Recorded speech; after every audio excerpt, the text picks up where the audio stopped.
Hello F11 members, and welcome back to part 2 of the video tutorials for this issue 16 of the Chasing the Light e-zine. In part 1 we looked at how to make this stitched panorama, and here we're continuing that process. What Photoshop has done so far is piece together the 11 frames that we exported from Lightroom. And what it's done is put them together as layers. And if I show you this, here is the layers palette. Now I'm going to be talking to you a lot over the next few months in various video tutorials about layers and how we can use them. You know, my ethos about post-production is to do as little as possible to get it right in camera. Nevertheless, understanding layers and how they can enhance our creativity is, or basically serve as a tool to our creativity, is very useful. If I just click on this eye icon here, it basically hides that particular layer, and this just gives us an idea of how each layer has been used to put together the picture, and in fact how Photoshop has decided to piece together the image, which part of each image to put together. Really, that's only out of curiosity I'm doing that. I'm not really concerned about that, because all I want to know is, has the image been put together seamlessly, i.e., as Eric Morecambe used to say, can I see the join? So I can hide the layers palette. I don't really need it at the moment, but what I do want to do is just zoom in and just check that there is a seamless join to all the layers. I can't see any kind of discrepancies, and it's really done. Where I would expect to see problems is where there's been a bit of cloud movement between each subsequent exposure, but really it looks perfect, doesn't it? Which is satisfying. So I'm happy with that. So at this stage I'm ready to save this picture. Not that I'm finished with it, but purely because we've put a lot of work into it so far, and I'm always happy when it's been saved. So just as a sort of draft copy. But first, what I'm going to do is, I don't need the layers anymore, so I'll go Layer, Flatten Image, and if I just review what we've got here, come down here to Image Size, click on that. These are the details of the image. Pixel dimensions are determined by just how many we gave them in the 11 frames that we've stitched together. It's made a big picture. It's 877 megabytes. It will be smaller when I've converted it to 8-bit and when I've cropped it down, but nevertheless it will end up as a big picture. Okay, so I'm just going to save a copy of this, and I'm just going to call it something like Pano. Okay, save. Yeah. Okay. Right, now what happens next is I allowed a lot of extra room around the image. I can start cropping it down now to the kind of dimensions I want. I deliberately included a lot of area at the bottom of the frame which I don't need. I had to, because I don't have the option of tilting the camera up. So at this stage I'm going to crop out my rental Cherokee Jeep there and the car park, which is not the look we want at all, is it? And something around about there. And coming in from the left, I think I want to give this stack some room here, this pinnacle. I don't want to crop right up to there, but nevertheless something about that's right. And the right hand margin of the image, that's a good question. I quite like this edge of the cloud there, so I'm going to bring the right hand margin to there. And I think that actually, if I'm looking at this now, the dominant feature, or one of the dominant features, is this balanced rock there. And actually, if I move this in a touch more, that brings that balanced rock to a third, the left hand third of the image, which to me has a pleasing kind of harmony and balance to the image. So I'm going to go with that, and I'm not worrying about, for the moment, those white bits that are around the frame, and that's getting there.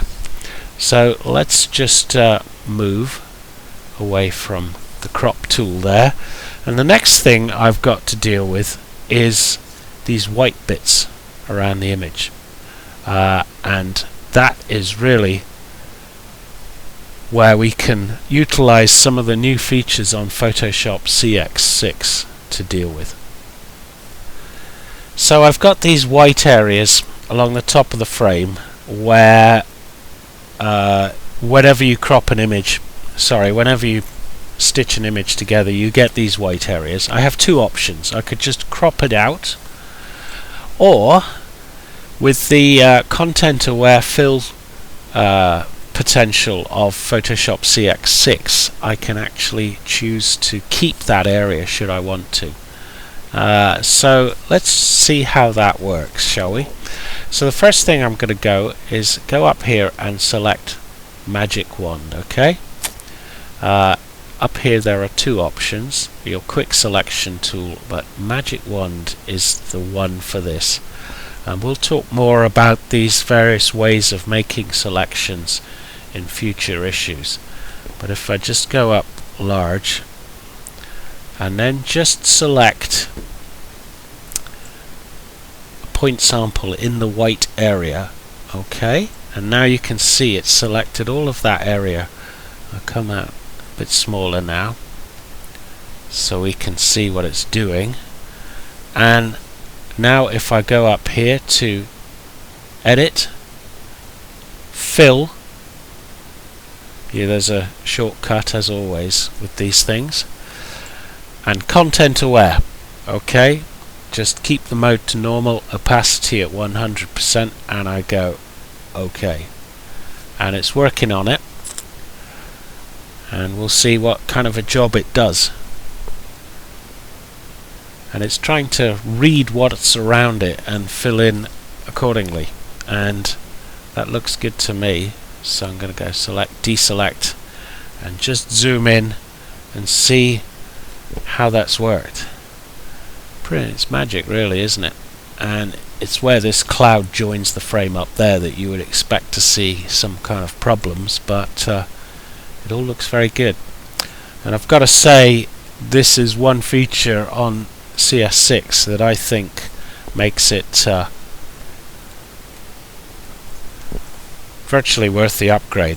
Now here actually you can see there's a little bit of white there. I could do the same again, or the other option I have is actually using this here.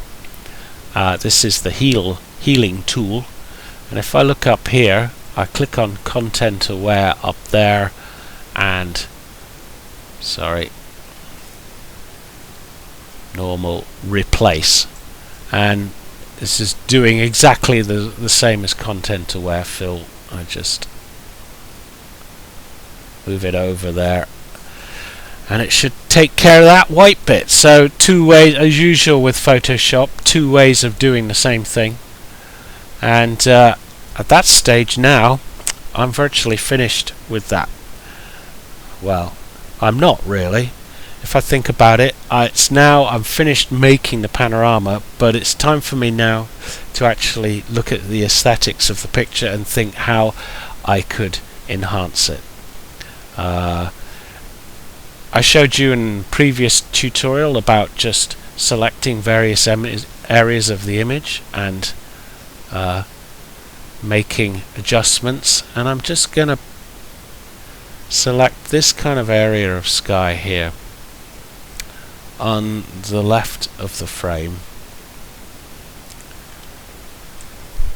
excuse me, select and modify and feather, and I'm going to dial in pixel radius of 500. That's another new thing on CS6, by the way. We have feather radius however wide you want it. On previous versions it was limited to 300 pixels or 250 pixels, I believe.